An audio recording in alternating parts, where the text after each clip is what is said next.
right, sounds good. Sounds good. Hello, everyone. I'm John Higgins, contributing writer to Film and TV Now, and I'm delighted to welcome one and all to this interview special with Catherine Mary Stewart, who's a well-respected artist and actress who's had a great career over the 4 decades plus. And two of the key films that defined her career, as some of you may know, are The Last Starfighter and The Night of the Comet, which are well loved by the respective fan bases. We're going to be talking about these, but of course, talk a little more on other things as well as the craft and filmmaking process. Catherine, a warm welcome to you. Thank you so much. It's a pleasure to be here. Okay, so let's kick off with The Apple.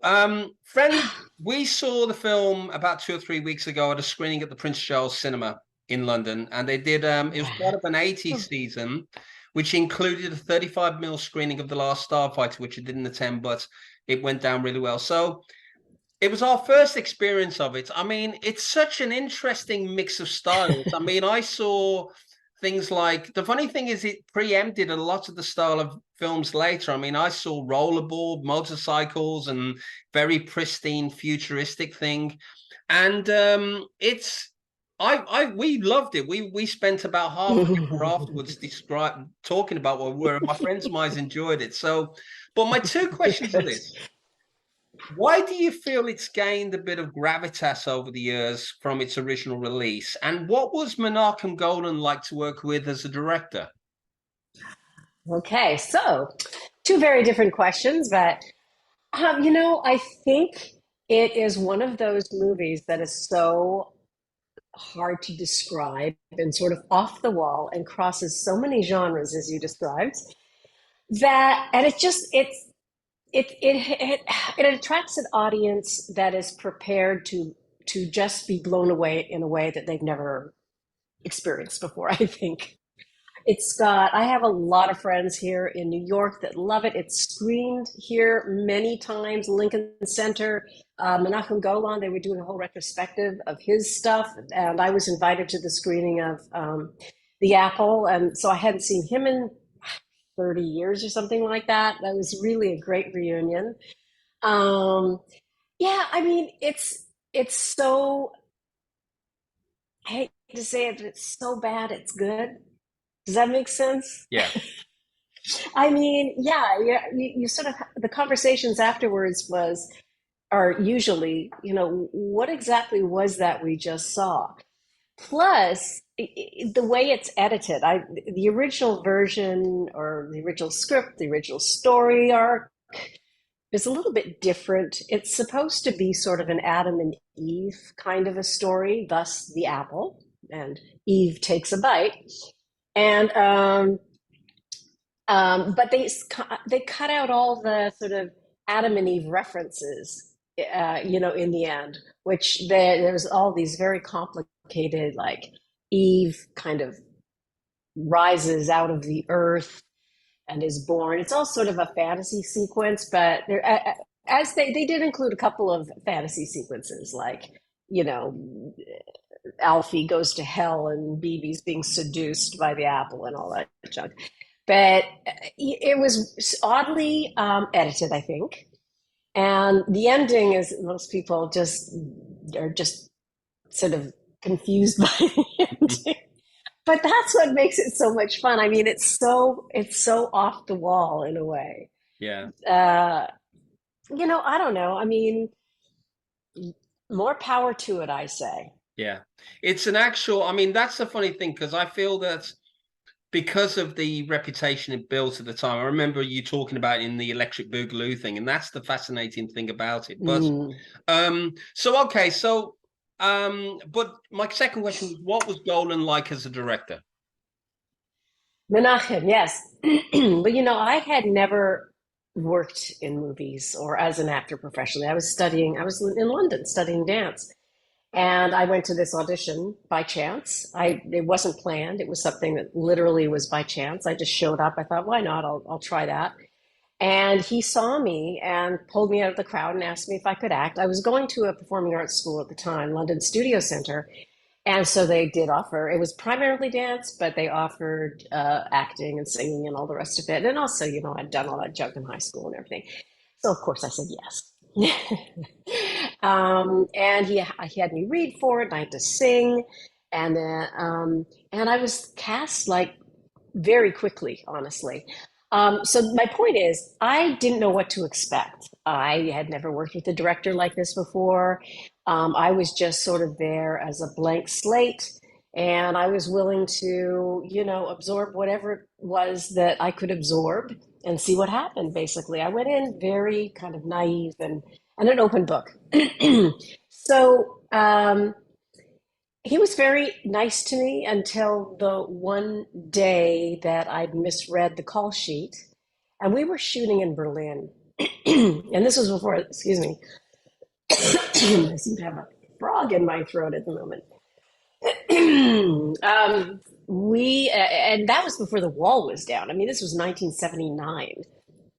And West Berlin was a very kind of remote island in the middle of East Germany. And it was sort of extreme in many ways. It just had sort of an extreme, um, I don't know, part of the lifestyle, the culture there was extreme. Let's put it that way. Like everything was open all night long. There was a massive, gay community and all this other stuff. It was quite big there. So anyway, I this one night I didn't think I was working the next day, so I went out with a bunch of friends and we stayed out all night long. And I get back to the hotel at like 7:30 in the morning, and there are these ADs running around, assistant directors running around, um, trying to find me. And they finally find me, and they say, "You're supposed to be on the set." And I'm like, "What?" So with zero sleep, they took me to the set, and I'm sitting in makeup, and I was probably an hour or two late, which is not good because at that time they were shooting on film, which is a whole different thing, much more expensive. And he came down to the makeup room and he read me the riot act. He was like, oh, what I remember most specifically was, "You will never work in this industry again." He was so mad. And I don't blame him, but I really, it was all very new for me. So I totally screwed up. Um, that sort of, I was like, oh, geez. Mostly I was bothered by the fact that he yelled at me in the way he yelled at me, because even at that time, I wasn't convinced that I was going to make this a career. I was a dancer. I wanted to do dance. I was passionate about dance. I happened to get into this thing. And so there wasn't a ton at stake for me, which in a way it really worked well for me. But Menachem could be, to answer your question, Menachem could be a real bear. I mean, he knew what he wanted. He was highly regarded in Israel as a director. Um, and this was going to be his American breakout movie. And he was trying to fit it into that very late 70s, as you described, sort of musical, kind of, I don't know, sort of disco musical kind of an idea. Um, and well, I mean, you can tell me, did it succeed? I don't know. Yeah. But But he I was just he say, was I a mean, bear. but the thing is I think what's wonderful, it's a bit like The Room, which gets regular screenings in London and stuff like that. I don't think it's as bad as The Room, I would say that, but I'm Okay. just saying I really enjoyed seeing it. So there I am on T. I'm sort of flipping all the channels the other night. And on ITV4 UK, they show often vintage movies. So Night Hawks appears on screen. And there Okay. you are in a scene with Rutger Hauer in the shop assistant in London. And I'm like, and I had to do a quick double check. I thought, is that Catherine Mary Stewart? So tell us briefly about what that experience was like and how you got that role, and Mm, what was Rutger like to work with? yes. Um, yeah, that was so after I finished the Apple, I went back. I'm from Canada originally. I went back and spent the Christmas in Canada. And actually, while I was there, I got cast in this small film. It was a ski film called Powderheads, and it's kind of a comedy. But at any rate, so I all of a sudden had two movies under my belt, and I went back to London. And by that time, because of the Apple, I had gained an agent, and they put me up for this audition for Nighthawks. And Sylvester, there was like three or four of us, and Sylvester Stallone was there, and he was sort of in charge. He basically took over the directing at one point, but he was also the one in charge of casting. And we met Sly, and Rocky had been out for a while, but that's what he was best known for, I think, at that time. And we were all sort of giddy about meeting Sylvester Stallone. And I don't know, of the four girls, I was cast. And it was working with Rutger Hauer was, again, I'm very new at all this stuff. I don't know what I'm doing really. And Rutger Hauer was an actor who stayed in character. This was not somebody like Meryl Streep, who apparently, as soon as they cut, she goes and knits or something and talks to everybody. No, Rutger Hauer was a terrorist in this movie, and he was a terrorist to me. He scared the crap out of me. I mean, you see him in the movie, and he's all very sort of charming in our little scene together, but he had those eyes. He scared me. I was just like, holy shit, what is going on with this person? He scared me. He was good. He was so Yeah. good. So obviously, then of course we come to your breakout year, which was of course 1984. I mean, we got Knights of the Mm, Comet later than usual, but you did Knights of the mm, Comet and the Last Starfighter around the same time. And I mean, mhm. I saw Knights of the Comet the other day in a remastered Blu-ray, which I bought recently, and I was quite I hadn't seen it for a while. So it Mhm. seems to me a bit like them and then in 28 days later. I mean, it's pretty much, everything disappears and stuff. So I just Mm. was curious to know. Well, there's two things. One of them is this running gag in the film about your character's obsession with Tempest, the arcade game, because you Oh, can get all the yes. things. And I used to play that, so that was my Did first key you? memory of it when I first saw it. Yeah. And what my main question is, what are your memories that stand out from working on that film? Because you had a great cast: Mary Romanov, Robert Beltran, Jeffrey Lewis, who was in The Yes. Bangles Cash. So when Love you him. compare to how indie films are made today, what are the challenges back then that you had to face up to? And tell us about that. Yeah. Yes. Well, Tom Eberhardt, the director, wrote and directed it, and he was a huge fan of these kind of apocalyptic movies.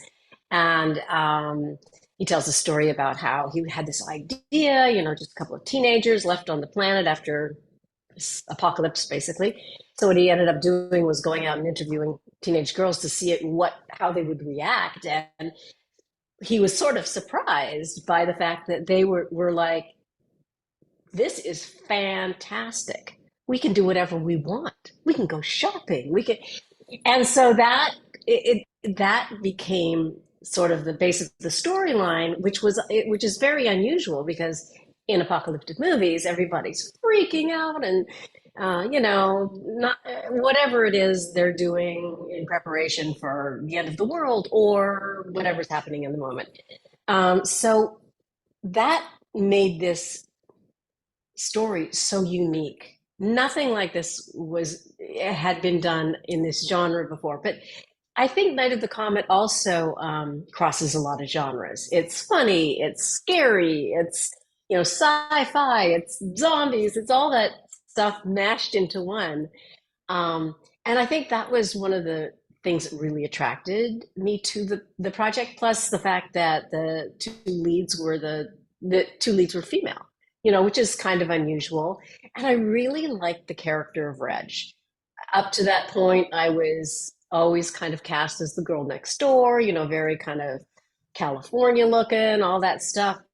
And Reg is really more like who I am. Mm-hmm. I grew up with two brothers. I've always been, I know this isn't a PC thing to say anymore, but kind of a tomboy. and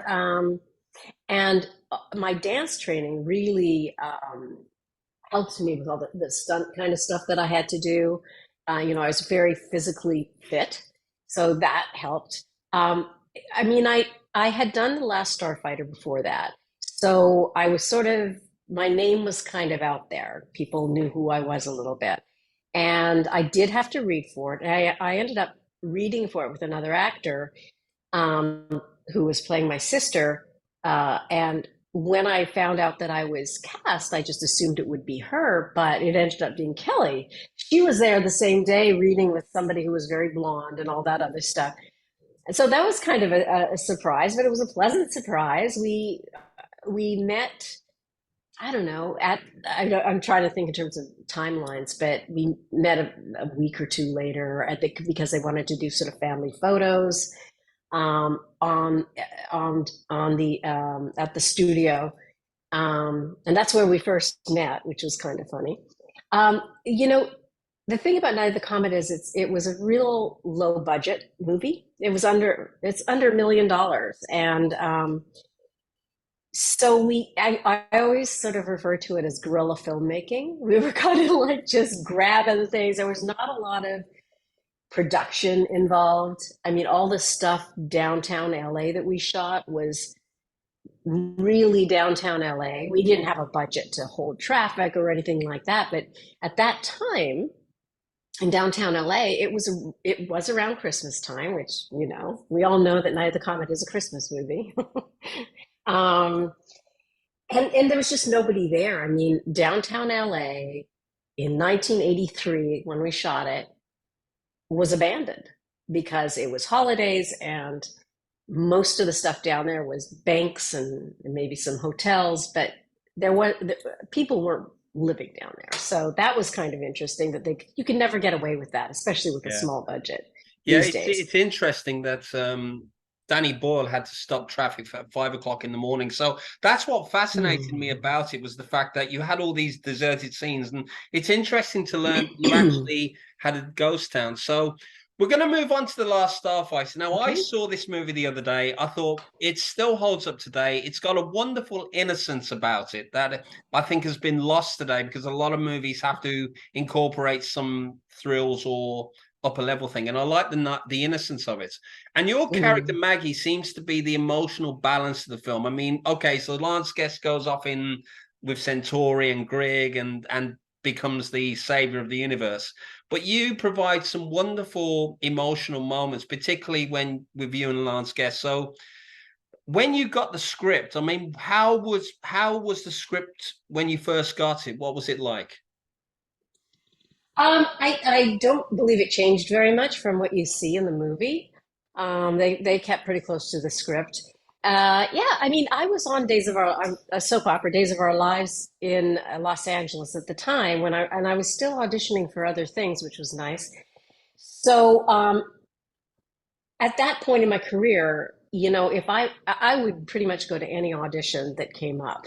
It wasn't like I had the space to, I don't know if I like this one very much. Yeah, of course, within limits, I'm not going to do some pornography or something like that. But it was just,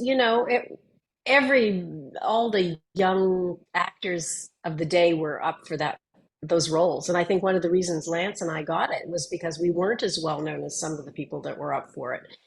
Um, and I it, it was just a lovely opportunity. And when I got the call back, it was with Lance Guest, who ended up playing Alex. And he and I were called in together, and we had to do some improv, and they just liked our chemistry. So it was just you know, especially at that time, I was auditioning so much, several times a day, sometimes, and it was just a lovely surprise to be cast in it, and just a wonderful, wonderful, wonderful experience. I mean, Nick Castle, the director, was lovely. It was kind of like a labor of love, this movie that was written. Um, a lot of the names in it are like the director and writer and producer's kids' names. Maggie was the name of the producer's wife. Alex, I think, was one of Nick Castle's sons. Things like that. It was just it was just a very sweet experience. Everybody very positive, very, very positive, and we're all still really good friends today, which I Yeah, think is unusual. And I think also, I was going to say, The Last Starfighter. it was one of the very first movies that used CGI to the extent that it did. I mean, they were literally writing programs while we were shooting, creating programs for CGI that had never been done before. Hmm. So that's kind of a cool thing. Yeah. I mean, I saw Tron recently. They're doing a Disney 100th anniversary at the BFI, and I watched Tron. And what's weird is it's a movie made in the analog thing that's up to date Hmm. today. It works so well. One question I want Hmm. to ask you is that I did a bit of research about the last stuff. I'm not going to talk about the musical because I did read about that, but I'm You asking. did. I understand that there's, everything's rebooted these days. Now, the Mm. story I've read is that Jonathan R. Betuel, who the writer, he's reluctant to do any kind of follow-up. I mean, obviously, if that opportunity arose, I mean, would it be something you consider, or are you willing to leave this as it is? I would absolutely consider it. Oh, for sure. But here's the the thing, I guess, is that Jonathan Betchell actually has written a sequel, and they've been talking about it for some time. He now owns the property again, so there's some law that's been in place for like 10 years or something like that now. But that after 30 years, the original writer can reclaim his project if he wants to. And so Jonathan Betchell did. And but even before that, there was talk of a sequel. Lance and I met with Nick Castle years ago, 15 years ago, and he was sort of describing what a sequel might look like. And what I love about that is that if Nick was involved and Jonathan Betchell was involved, I feel like it would have a little more integrity in terms of the original. You know, it would, as opposed to somebody it falling into somebody else's hands and then making it into one of these mega movies with the crazy special effects that they could make it into. You know, they could blow it up into all sorts of things. But like you said before, what's so nice about this movie is that there's a real charm. There's something about it that's sort of weird to say, but down to earth, you know. And I think the characters are very relatable. And I feel like from what I've heard that a sequel could be is that they maintain that element. You know, it would be maybe the next generation, but Alex and Mags would be the parents or something like that. And maybe by the time we get there, we'll be grandparents. So, But I would, yeah, I'd love to see a sequel made yeah. if these people are involved, because I think, Mhm. like I said, I think that it would be more genuine in a way. I think that's one of the things I would hope for because I think that's the point. Mm. I want to ask you about the whole live working in the 80s because what's interesting, I mean, first of all, I'm thrilled to meet you because it's great because I was 15 when the last Starfighter came out, and I mean, if you, Ali Sheedy, Jamie Gertz, and everybody else was stuck in a room, that'll be a great party. But from Mm. your own perspective, because you lived through that period where a lot of young actors, a lot of people like Alex Winter was doing a screening of the YouTube Effect in London with Gail and Hurd recently. So it's great to meet Oh, you. sorry. The thing is, so I'm just curious to know when you look at that experience of working through those years, I mean, was it how it was it as exciting to you as it was to the fans? I mean, when the films were released and they had a premiere in Westward and stuff like that, what was it like overall for you? Oh, it was heaven. It was just a wonderful decade, I want to say. I mean, there was just sort of a joyous innocence of that time, I think, and that you know, I feel like I really had a lot of fun. I mean, the last Starfighter, they had a royal premiere. Lance and I got to go to London and meet Margaret, Princess Margaret. And that was crazy. Elton John was there, for God's sakes. Um, it was really a wonderful. I loved everything about the 80s. I loved the big hair. I loved the big shoulders. And it, not only was the time fun, but I worked a lot. I mean, I really fell into a niche that fit really nicely, you know. Um, so I enjoyed every second of it. It was a lot of fun. I'm fortunately, there are some dark sides to it. I think there was lots of drugs and all that other stuff. And I never really got it. I feel like, not that I even tried not to that much, but I sort of feel like I came across as like a really nice girl. So I never really got involved with all the crazy stuff. But in retrospect, I'm not really that person anyway, so that's okay. Yeah. But so there Oh, was a dark side to the 80s, but I had the best time ever. yeah. Well, it's great because I think that's the wonderful thing. I mean, your sunny personality came out, and it even came out today. I mean, the first time I saw you was in a still black and white still with you and Lance Guest in the cinema. So that's cool because it was like Elizabeth Shue and the Yeah. Karate Kid. So I want to talk about a film which I haven't seen yet, but I do remember when it came out, which is Night Flyers. Now, Yes. I did. So this was based on a story by George R. R. Martin, who know of Game of Thrones. So tell us a bit about that project because it's fascinating in light of what's happened with Game of Thrones recently. I mean, what was the take on it, Mm. and did they succeed with it when they made Mm. that film? That was a bizarre experience. It had an incredible cast, a really, really wonderful cast. Um, but and it was based on, as you mentioned, the novella.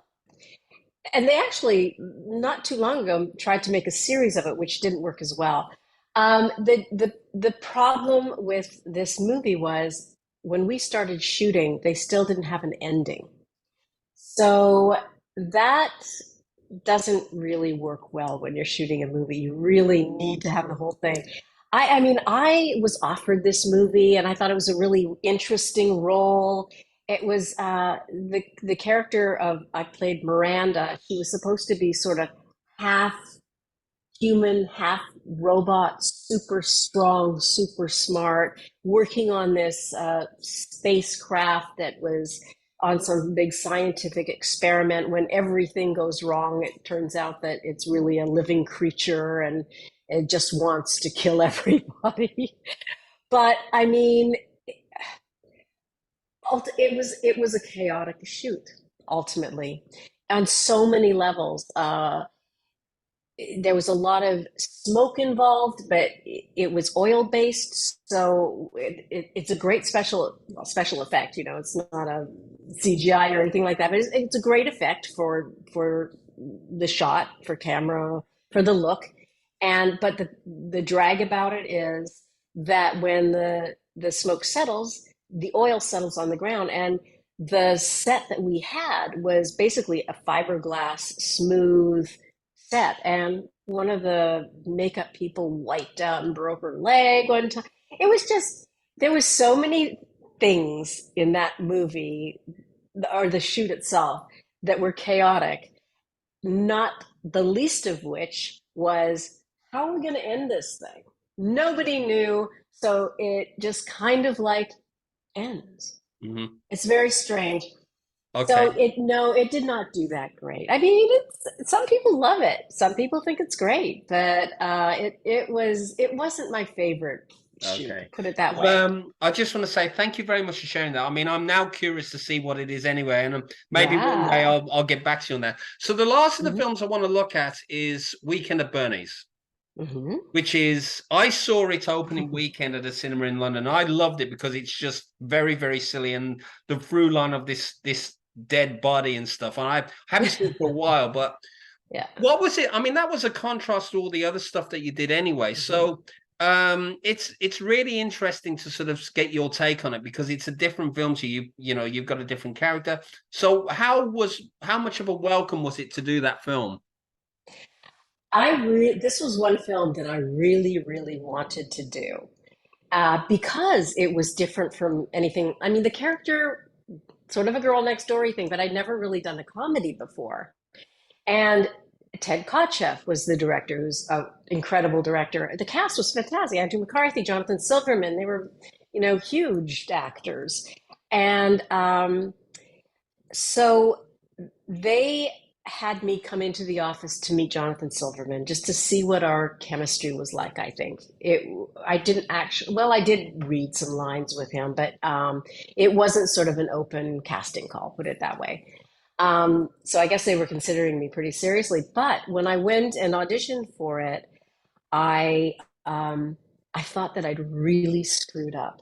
I just mostly not with my relationship with Jonathan so much as we had to read some scenes and I felt like I screwed up terribly. And I immediately called my agent and said, I can't believe this. Please call them and apologize, and I will go back and I will do it again. Well, they didn't have me come back, but they hired me, so that was good. I remember when I first read the script, I thought, okay, all these people associated with it are great. It's a great budget. It's all that other stuff. But this is the weirdest script I've ever read. What is so funny about dragging a dead body around? You know, I really was like, is can this work? I mean, I found it a little offensive, frankly. That's how stupid I was. One of the things that offended me the most, which gets the biggest laughs, is when Bernie, they're in the motorboat zooming across the water, and he's already dead. And he flies out of the boat in the back, and they don't know. They hear him banging against the buoys, and I read that, and I thought that's disgusting. Oh my God! Well, what do I know? I was really happy to have been cast in that, and of course, it's a weird, silly movie, but again, it's really stood the test of time. I mean, it's referenced in so many different things. Um, it's hilarious to me. Yeah. Okay. Well, listen, Catherine, I'm going to wrap it up now because I think Okay. I just want to say thank you so much for everything you've done.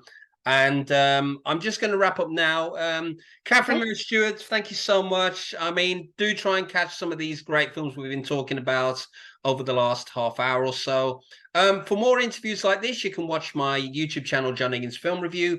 For more articles, interviews, and reviews of independent films, you can go to Film and TV Now. And please do check out my film review resource, which I've just launched called whatmovie.co.uk. So on that note, thank you very much, Catherine, and thank you for Thank watching. you. It was a pleasure. Thanks so much. Okay, cheers. Cheers. Let me just stop this. Uh, Okay. uh,